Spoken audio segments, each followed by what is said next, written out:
नमस्कार विद्यार्थी मित्रांनो, तोर सायन्स अकॅडमी मध्ये पुन्हा एकदा आपलं हार्दिक स्वागत. आजचा आपला टॉपिक आहे 10th स्टँडर्ड अल्जेब्रा म्हणजेच बीजगणिताचा चॅप्टर नंबर 3 मधील 3.2. Okay, in the previous video we have solved the example number 1st, 2nd, 3rd, 4th and 5th म्हणजे पहिलं, दुसरं, तिसरं, चौथं आणि पाचवं. In this video we are going to solve example number 6, 7, 8, 9 and 10. Okay, so let's start with example number 6, 7, 8, 9 and 10.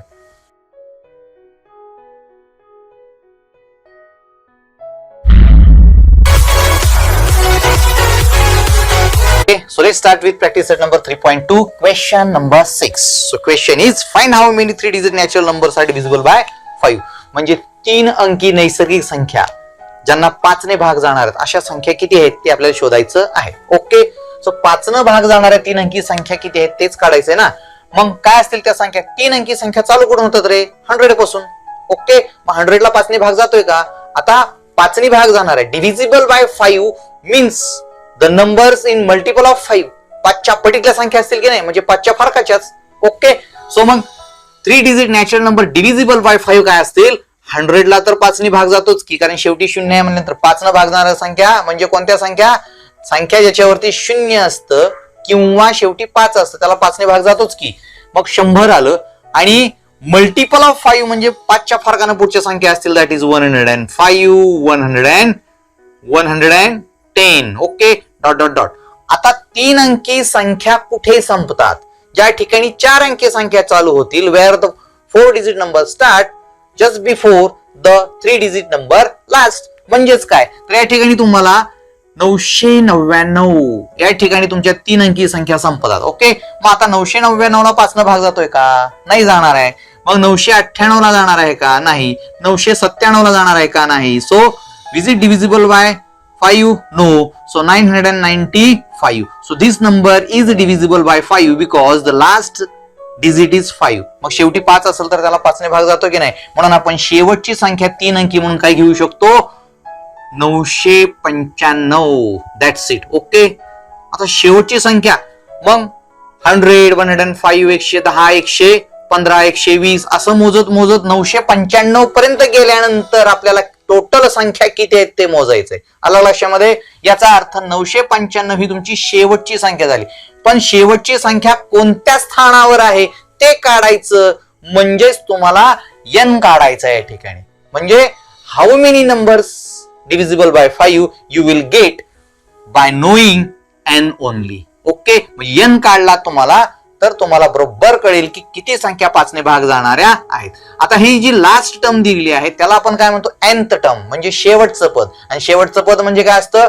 tn ने दर्शवतो. म्हणजे याचा अर्थ आपल्याला tn म्हणजे 995 माहित आहे. Okay, last term is we know, but at which position it is situated, located we don't know. याचा अर्थ n म्हणजे त्याचा पदाचा क्रमांक कोणत्या पोझिशनला ते 995 ते माहित नाही. म्हणजे शेवटचं पद कळलं की मोजत मोजत ज्या क्रमाने आपण जाणार ते शेवटचं पद म्हणजेच n असणार आहे. n म्हणजेच ती संख्या काउंट झाल्यासारखं असणार आहे ना. म्हणजे आपल्याला n काढायचं आहे. कळलं का नाही? म्हणजे आपल्याला tn माहित आहे पण n माहित नाही. So for that purpose we have tn is equal to a plus n minus 1 outside the bracket d. हाच फॉर्म्युला वापरायचा आहे. मग ही झाली आपली AP. काय झाली? So therefore our AP is 100, 105, 110, 15, etc. etc. and we reached up to 995. So मग याच्यामधून आपण काय करूया? डायरेक्टली A बाजूला काढून घ्या. So A is the first term, that is 100, and D म्हणजे मल्टिपल ऑफ 5 आहे, म्हणजे 5च्या फरकाने संख्या आहेत. याचा अर्थ तुमचा साधारण फरक म्हणजेच common difference will be 5 only. आणि संख्या ज्या आहेत त्या 5 वाढत चालल्या, त्याच्यामुळे D ची किंमत पॉझिटिव्हच असते. जर कमी होत चालल्या तर ते निगेटिव्ह घ्यायची असते, लक्षात ठेवा. Okay, and one more thing it is given, that is tn is equal to 995. Okay, that's it. तर आता आपण काय करूया की डायरेक्टली आपण फॉर्म्युला यूज करूया. So we have what we have? So we have tn is equal to a plus n minus 1 outside the bracket d. So tn which is given, that is 995 right here.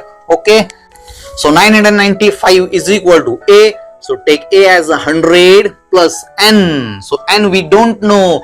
So take this n as it is minus 1 outside the bracket, d is 5. So into 5. So this is what the arrangement and substitution of the values. So 995. So take this 100 on the left hand side. 995 minus 100 is equal to. So multiply this n minus 1 with 5. So you will get 5n minus 5. 5n minus 5. So 995 मधून 100 गेले. किती उरले रे? 995 मधून 100 गेले 895. 895 is equal to.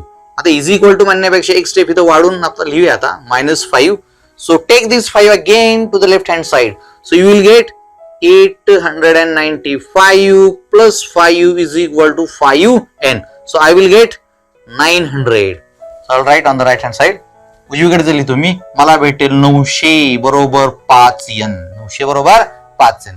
आणि मग परत ह्या 5 इकडे तुम्हाला भागावं लागेल. म्हणजे काय भेटेल? 900 भागिले 5 बरोबर n. 5 ने ह्याला भागून द्या. किती उत्तर येतं बघा बरं.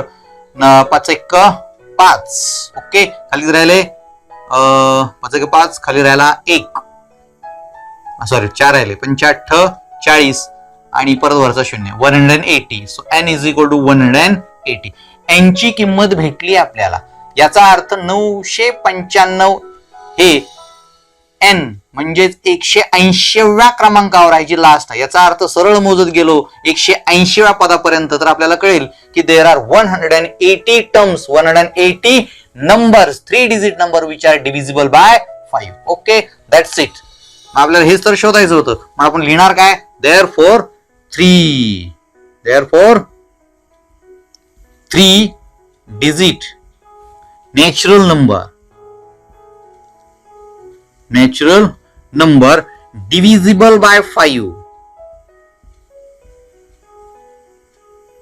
is equal to, therefore the 3 digit natural numbers divisible by 5 is equal to 180.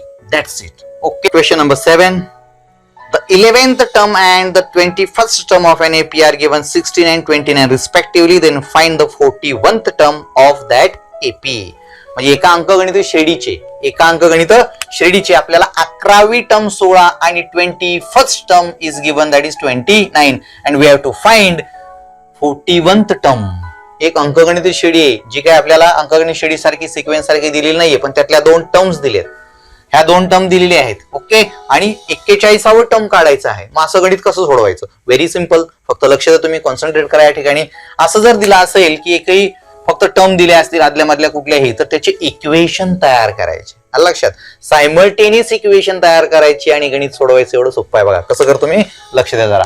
So we have that formula. Which formula? Regular formula which we have learn before.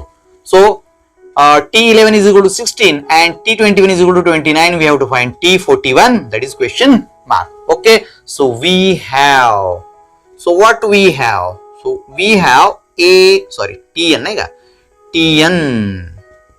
Tn is equal to A plus n minus 1 into bracket, outside the bracket D. So we have that formula. Okay.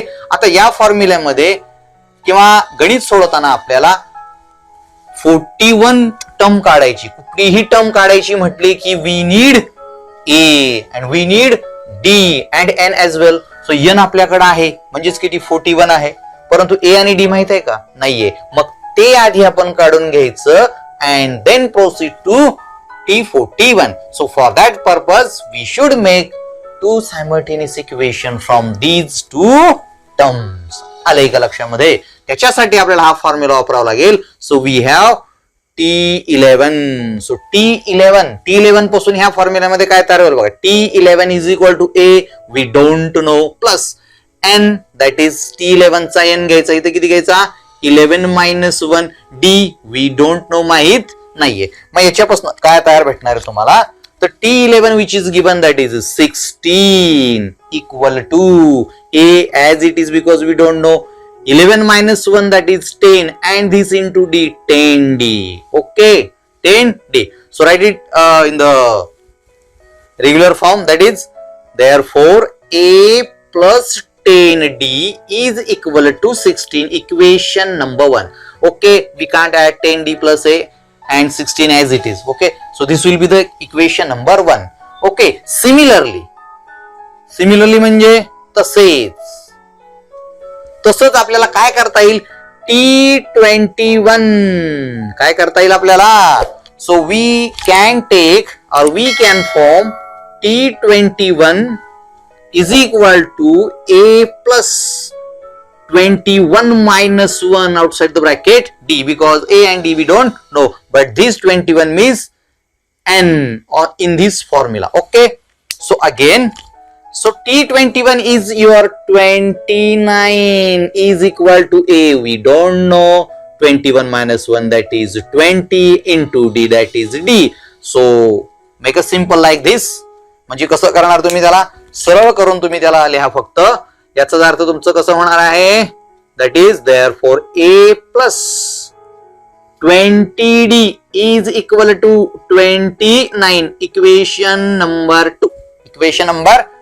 Now we have to solve these two equations which are simultaneous. जे simultaneous आहे यांना सोडवलं की याच्यापैकी आपल्याला A नाहीतर D काहीतरी मिळेलच की, आपल्याला माहित आहे कसं सोडवायचं. मग इथं जर पाहिलं तुम्ही A आणि A कोएफिशिएंट इक्वल आहेत, साइन सुद्धा सेम आहे, आपल्याला सबट्रॅक्शन केलं तर कदाचित मिळेल. म्हणून आपण काय करणार आता, okay, so subtracting equation 1 from 2. So subtract equation 1 from 2. Okay, 2 मधून 1 वजा करा. 1 2 काय आहे तुमच्याकडं, तर 2 नावाचं इक्वेशन तुमच्याकडे आहे ते लिहा. That is A plus it's 20D is equal to 29, and first equation is A plus 10D is equal to 16. Okay, subtraction करायचं म्हटल्यानंतर काय करतात, चिन्ह बदलतात. चिन्ह मग ह्याचं काय असतं, plus, it will be minus, plus will minus, plus will again minus. So plus A and minus A will get cancel. अधिक आणि वजा A गेले, उत्तर 0 आलं. 20 आणि आता हे वजा 10 म्हणजे किती राहिले, 10 राहिले. Okay, 10D is equal to इथं किती राहिले, 29 मधनं 16 गेले, किती राहिले, 13. So here you will get therefore D is equal to 13 divided by 10. So we got the value of D because A is eliminated. A गायब झालं, D ची किंमत आली 13/10. आता ह्याला 13/10 ला सोयीस्कर पद्धतीने तुम्ही 10 ने भागल्यानंतर 1.3 असंही लिहू शकता. So make a box around it which will highlight your answer. Okay, मग इथं गणित संपलंय का नाही, आपल्याला A सुद्धा शोधायचं आहे. So just find A, proceed further. So put this D is equal to 1.3 or 13/10 value in equation number 1 or 2. So 1 is the quite comfortable equation to put this value. So put D is equal to 13/10 in equation number 1. So equation number is ready here, right here. So A plus 10 into 13 divided by 10 is equal to 16. मी तर सोयीसाठी 13/10 घेतलं कारण equation number 1 मध्ये 10 आहे. So 10 जाणारच आहेत ना, त्याच्यामुळे मी ते घेतलेलं आहे. So finally A plus, so 10 will get cancelled because right here multiplication sign is present. इथं तुम्हाला मल्टिप्लिकेशनचं साइन प्रेझेंट असल्यामुळे तिरकस भागाकार शक्य आहे. राहिलं किती इथं, फक्त 13 बरोबर किती 16. आणि तुम्हाला उत्तर कळालंच असेल आता की 16 मधनं 13 जाणार आहेत. सो 13 तिकडे गेले, 16 ला वजा झाले आणि तुम्हाला A बरोबर काय मिळाला, so you will gate 3 only. So again put a box around it which will highlight your answer. So here is your D and here is your A. एकदा का आपल्याला A आणि D भेटला की आपण त्या AP चं कोणतंही टर्म काढू शकतो. Once we have got A and D, we can find any term of that AP. So without wasting time, let's find out. So asking question is T41. फक्त 41च काढायचं, आपण कुठलंही काढू शकलो असतो, कुठलंही विचारलं तरी काढता येईल. ओके, मग त्यासाठी आता नाव फॉर T41 म्हणजे 41 पद काढण्यासाठी आपल्याकडे आहे A आणि D. तुम्ही डायरेक्टली लिहू शकता. अगेन आपण काय फॉर्म्युला वापरू शकतो, Tn is equal to A plus n minus 1 outside the bracket D. Okay, नाव Tn. सो Tn n इथला घ्यायचा. Tn म्हणजे तुमचा काय आता करणार तुम्ही, T41 काढायचा आहे ना तुम्हाला. मग A ची व्हॅल्यू तुमच्याकडे किती आहे इथं, 3 आहे. Okay, no problem. So n will be 41 minus 1 outside the bracket. So what should we take, 1.3 or 13/10? So 1.3 will be quite comfortable, right? So मग ते कदाचित आपल्याला इथं सोपं पडेल. मी काय घेतो इथं 1.3. म्हणजे तुम्ही 13/10 घेतला असतं तरी काय प्रॉब्लेम नव्हता, सुटला असतं गणित तुमचं, काय हरकत नाही. So 3 will as it is here 40 into 1.3. Okay, आता मग 3 प्लस 40 नी 13 ला किंवा 1.3 ला गुणायचंय. 13 चोक 52 आणि वरचं 0. 13 चोक 13 नी झाला डायरेक्ट गुणा ना, 0ला 0 13 चोक 52. 520 आलं, 1.0 अलीकडे द्या. सो इथं असेल, याचा अर्थ तुम्हाला इथं किती भेटलं, 52. Okay, so 3 plus 52 you will get 55. So here is your 41st term झालं. हे तुम्हाला शोधायला सांगितलं होतं, तेही सापडलेलं आहे. तर एवढं सिंपल असं गणित आहे, ते तुम्हाला 3 मार्क्सला किंवा 4 मार्कला येऊ शकतं. ओके, समजून घ्या आणि सराव करा. Next example, 8th question, that is 11, 8, 5 and 2. 11, 8, 5, 2 ... In this AP which term is number -151? म्हणजे ही एक AP दिलेली आहे आणि याच्यामध्ये which term is number 151. म्हणजे या AP मध्ये किंवा अंकगणित श्रेणीमध्ये -151 ही कोणत्या क्रमांकावरची टर्म किंवा पद आहे. म्हणजे ही nth टर्म दिलेली आहे. nth टर्म म्हणजे n ची किंमत माहित नाही, म्हणजे कोणत्या पोझिशनला आहे ते माहित नाही, म्हणजे इथं सुद्धा n काढायचा आहे. Okay, so this is our last term. मग आपली ही जर AP असेल 11 then 8 then 5 then 2.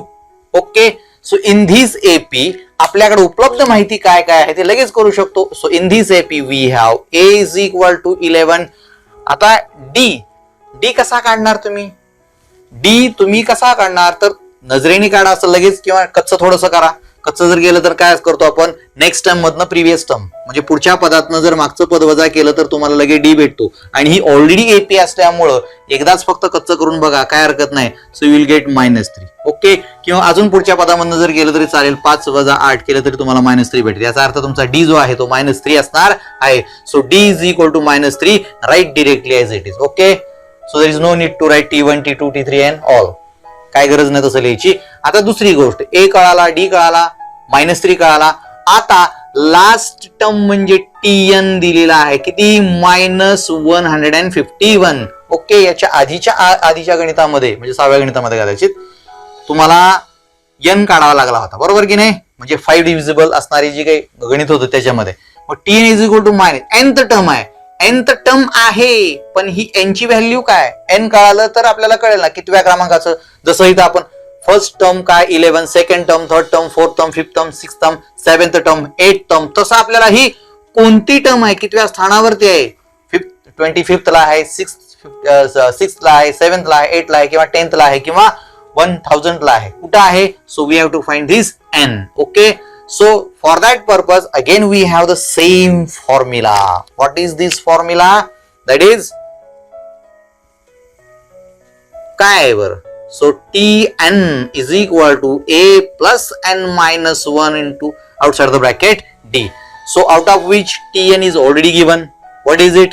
So it is minus 151 is equal to, so A we know that is 11 plus n we don't know. n आपल्याला माहित नाही. Direct Tn म्हणजे शेवटचं पद आपल्याला माहित आहे.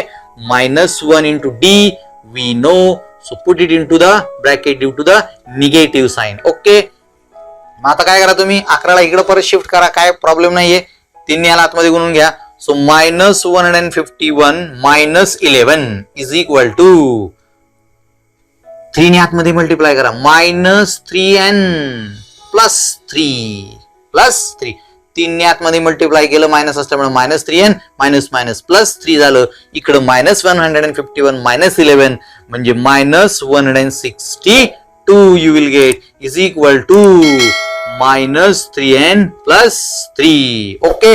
In the next step what you have to do, पलीकडे लिहू का मी जरा. नेक्स्ट स्टेप मध्ये तुम्हाला काय करावं लागेल, 3 ला सुद्धा इकडे घेऊन या है ना, किंवा ह्या 3n ला इकडे घेऊन या म्हणजे तुम्हाला पॉझिटिव्ह n तुम्हाला सापडेल. इकडे असलं तर निगेटिव्ह मध्ये राहील. त्याच्यामुळे 3n ला इकडे घ्या आणि 162 ला पलीकडे टाका. So I will get 3n is equal to 3 plus 162 162 बरोबर आहे. सो इथं काय मग तुम्हाला 3n is equal to 165 and finally you will get काय भेटेल तुम्हाला, n इज इक्वल टू मिळणार आहे. काय मिळणार आहे, n is equal to, so right n is equal to 165 divided by 3. So here your answer is ready. So 3 ने त्याला डिवाइड करा. 3 15. ओके, 3 15 आणि याच्याला 1 परत 3 15. So 3 5s are 15. Again 3 5s are 15. That is n is equal to 55. So n is equal to 55. What it means? So it means that this term -151 is 55th term of given AP. Therefore, right answer here. Therefore, the number -151 is the 55th term of given AP. म्हणजे दिलेल्या अंकगणित श्रेणीचं ऋण 151 हे 55व पद आहे असा त्याचा अर्थ होतो. ओके, हे सुद्धा अतिशय सोपं होतं. आपण नेक्स्ट सम कडे जाऊया. 9th example. In the natural numbers from 10 to 250, 10 ते 250, how many are divisible by 4? So question is, we have to find the natural number divisible by 4 from 10 to 250. 10 ते 250 च्या दरम्यानच्या 4 न भाग जाणाऱ्या संख्या आपल्याला शोधायच्या आहेत. ओके, सो 4 न भाग जाणाऱ्या संख्या म्हणजे 4 च्या पटीतल्या मल्टिपल ऑफ 4. सो परंतु सुरू कुठं करायचं आपल्याला, 10 पासून पुढे आणि 250 पर्यंत. मग आता ती संख्या शोधूया आपण. So natural number divisible by 4 from 10 to 250. So let's write. So सांगा मला आता 10 ला भाग जातोय का, 10 ला भाग जातोय 4 ने नाही. ओके, कारण 4 2 8 4 3 12. मग सुरू कुठून करणार तुम्ही, 12 पासून. Okay, so therefore 12 is the first number ज्याला 4 ने भाग जातो. 4 च्या पुढे मग मल्टिपल, 4 चौक 16, 4 3 12, 4 चौक 16, 4 पंचे 20, 4 सख्ख 24 बा झालं. ओके, आणि आता शेवटची संख्या, आता 250 ला भाग जातोय का 4 नी, नाही जाते. 4 सख्ख 24 नाही जाते. त्यानंतर मग परत इथं 249 ला जातोय का, नाही जाणार आहे. त्यानंतर मग 248 ला जातोय का, थोड्या समसंख्या बघा जरा थोडस. 4 सख्ख 24 आणि 4 2 8 जातोय. म्हणजे शेवटची संख्या तुम्हाला 10 ते 250 च्या दरम्यान 248 248 पर्यंत भाग जाणाऱ्या संख्या मिळतील. ओके, पण त्या आहेत किती, परत यांचा प्रश्न आला. म्हणजे शेवटची टर्म भेटली, nth टर्म भेटली, पण ती कितव्या क्रमांकावर आहे we don't know. So let's find again n. म्हणजे या ठिकाणी 12 पासून मोजत गेलो तर 248 पर्यंत पोहोचल्यानंतर ती कितव्या क्रमांकाला आहे ते 248 तेच तर शोधायचंय. ते कळलं की आपोआपच कळेल की भाग किती संख्यांना गेला, कारण 248 पर्यंत संख्यांना भाग जातो. मग आपल्याला या ठिकाणी लगेच लिहून काढा की a म्हणजे काय आहे. So a is the first term that is 12. So d is the multiple of 4 that is difference will be 4. 4 च्या पटीतल्या संख्या असते त्यामुळे 4 च्याच फरकाने आले. 4 1 12 4 16 4 20 4 24 4 काय असेल ते. ओके, आणि मग इथं तुम्हाला tn म्हणजे लास्ट टर्म दिलेली आहे दॅट इज 248. आता याच्यामध्ये आपल्याला फक्त n काढायचा आहे. काय काढायचा आहे, n. म्हणजेच तुम्हाला लगेच कळेल की डिव्हिजिबल बाय 4 किती संख्या आहे. त्यासाठी परत आपल्याकडे आहे we have, what we have, same formula that is tn is equal to a plus n minus 1 outside the bracket d. So all set, everything is written here. Tn means write 248 as tn a किती दिलाय तुमच्याकडे, it is 12, 12 दिलेला आहे, is equal to plus n माहित नाही जो शोधायचा आहे.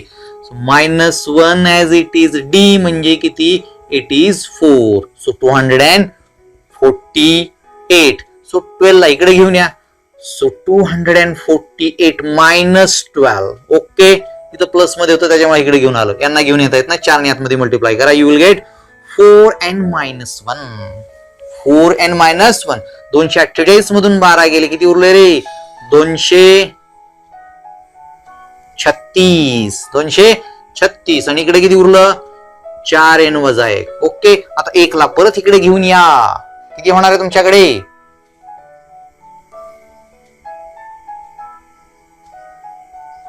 चुकलं,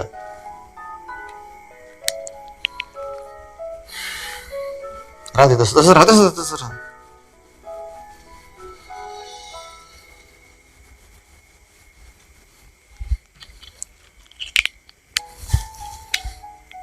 चालू आहे ना. Okay, so we have what we have, the same formula as we have, Tn is equal to A plus n minus 1 outside the bracket D. So all set, all things are given here. Tn म्हणजे काय आपल्याकडे, so Tn is already given, that is last term, that is 248. So write 48 instead of Tn as a Tn. So A it is given 12, then n which we don't know, तेच तर आपल्याला शोधायचंय म्हणून n आहे, तसंच लिहावं जा. 1 लिहा, कंसाच्या बाहेर d ची किंमत दिलेली 4, so write 4. Okay, now next step. So next step, shift this 12 to the left hand side and subtract from 248 minus 12 is equal to, multiply this 4 to this n minus 1. So you will get 4n minus 4. 4n वजा 4 1 4. इथं वजाबाकी केल्यानंतर तुम्हाला काय मिळणार आहे, इथे वजाबाकी केल्यावर तुम्हाला मिळेल 236 is equal to 4n minus 4. Again shift this minus 4 to the left hand side. Okay, एक स्टेप घालून तुम्ही डायरेक्ट दिलेला असता आन्सर तरी काय चाललं असतं. Okay, so I will write on the right hand side. मग 4, ह्या 4 ला काय करा तुम्ही, इकडे घेऊन या. या 4 ला इकडे घेऊन आल्यानंतर तुम्हाला काय भेटेल, 236 plus 4 is equal to 4n. Okay, now 236 plus 4 म्हणजे किती येईल, 240 is equal to 4n. Okay, now 240 divided by 4, इकडे 4n ला मल्टिप्लिकेशन मध्ये आहे, लेफ्टला जर शिफ्ट झालं तर ते डिव्हिजन मध्ये जाणार, इज इक्वल टू n. सो यांनी 4 ने याला जर भाग दिला तर उत्तर किती येईल रे, 60, कारण 4 सख्ख 24, 4 6 जा 24 is equal to n, that is वरचं शून्य जसं तसं लिहिलेलं आहे. ओके, सो हे तुमचं फायनल आन्सर असेल, किंवा सरळ करून लिहा n इज इक्वल टू 60. याला बॉक्स करा, काही हरकत नाही. ठीक आहे, याचा काढून टाका. ठीक आहे, सरळ करून लिहिलं, n असं लिहिलं का ना असं लिहिलं काय तेच आहे. इथं काय तुम्हाला उत्तर काय लिहायचंय मग, नॅचरल नंबर डिव्हिजिबल बाय 4. इथं उत्तर तुम्हाला काय लिहायचंय, therefore natural numbers divisible by 4 from 10 to 250 dash म्हणजे 2. ठीक आहे, इज इक्वल टू किती, 60. That's it. Okay, so this example is also quite simple example, don't worry. Next example, 10th sum, 10th question, that is the last question from the 3.2. In an AP, 17th term is 7 more than its 10th term. Find the common difference. So only common difference is asked. Okay, 17व पद हे 7 ने जास्त आहे 10व्या पदापेक्षा. म्हणजे कसं लिहिणार आपण इथं बघा, आन्सर म्हणून इथं लिहितो आपण आता, according to the condition. 17th term. Okay, so this is your 17th term, T17. कसं आहे रे हे, it is 7 more than 10th term. T17 is 7 more than T10 म्हणजे 10th टर्म पेक्षा 7 जास्त आहे, असं त्याची कंडिशन आहे. Okay, So this will be the equation number 1. Okay, so we will use after some time. आता ही झाली आपली अट, ही झाली त्याची मांडणी. फक्त याच्यामध्ये काय करा, T17 आणि T10 काय आहे ते टाकून द्या, तुमचं गणित सुटेल. जागेवरच तुम्ही ते लिहू शकता. त्यासाठी परत एकदा आपल्याला जावं लागेल. We have, so what we have, so we have Tn. So Tn is equal to A plus n minus 1 outside the bracket D. So आधी T7 चं वेगळं काढा, T10 चं काढा, पुन्हा त्याच्यामध्ये सबमिट करा. So T17 is equal to, याचं इक्वेशन तयार करायचं. काय तयार करायचं? Equation. as we have learned before. T17 म्हणजे काय करायचं? A plus 17 minus 1 outside the bracket D as it is. Okay, T17 आपल्याला तर माहित नाहीच आहे, जे काय असता आहे तसं लिहून ठेवा. So T17 is equal to A plus 16D, 17 वजा 1 16 गुणिले D. ओके, सो हे झालं तुमचं second equation. Similarly, okay, similarly आपण काय करू शकतो? T10 is equal to A plus 10 minus 1 outside the bracket D as it is. So what do we have? Tn is equal to A plus 9D. That's it. Okay, this will be your equation number 3. So equation number 2, equation number 3. इथं T70 ची value ही आलेली आहे आणि इथं T10 ची value काय आलेली आहे? A plus 9D. So put this value in equation number 1. मग हे करण्यासाठी आपण काय करू शकतो? डायरेक्ट लिहायचं from equation 1, 2 and 3. Okay, equation number 1, 2 and 3 मधनं तुम्हाला काय साध्य होईल? फक्त T70 च्या ठिकाणी हे टाका. काय आहे तुमच्याकडे? तुमच्याकडे आहे A plus 16D is equal to. Okay, T17 च्या जागेवर हे लिहिलं, इकडे T10 च्या जागेवर काय लिहिणार? A plus 10 नाही 10 नाही 9D असेल, 9D plus 7. So this 7 will be as it is. Okay, like term सगळ्या इकडे गोळा करून आणा आणि उत्तर काढा. आता हे जे A आहे, सो दोन्ही साईडला प्लस मध्ये असल्यामुळे जर त्याला इकडे आणलं तर मायनस होणार, जागेवरच कट करून टाकलं. So I will gate 16D minus 9D is equal to 7. 16D, हे 9D इकडे आणलं, 16D मधनं मायनस केलं, किती भेटलं मला? 7D is equal to 7. And here is your final answer. काय असणार आहे final answer? Therefore D is equal to 7 divided by 7, that is 1. Therefore D is equal to 1, which is common difference आहे. साधारण फरक विचारला होता, D बरोबर 1, तोच काढायचा आहे. आता इथं तुम्ही लिहिताना काय करा? T17 is equal to हे जे लिहिलं इथं लिहा अकॉर्डिंग टू द कंडिशन किंवा बाय द कंडिशन असं लिहिलं वाक्य, आणि पुन्हा हे लिहून टाकलं, मग पुन्हा असं लिहिलं आणि किमती घालून सोडलं की तुमचं गणित सुटू शकतं. किंवा डायरेक्ट याच्यामधनच हे लिहायला सुरुवात केली तरी सुद्धा चालू शकेल, परंतु या फॉर्म्युलाचा वापर कसा करायचा ह्यासाठी हे सगळं सोडून दिलं आहे. ओके, तर मित्रांनो हा होता practice set number 3.2 with question number 6, 7, 8, 9 and 10. In the next video we are going to solve practice set number 3.3. तोपर्यंत जय हिंद, जय महाराष्ट्र.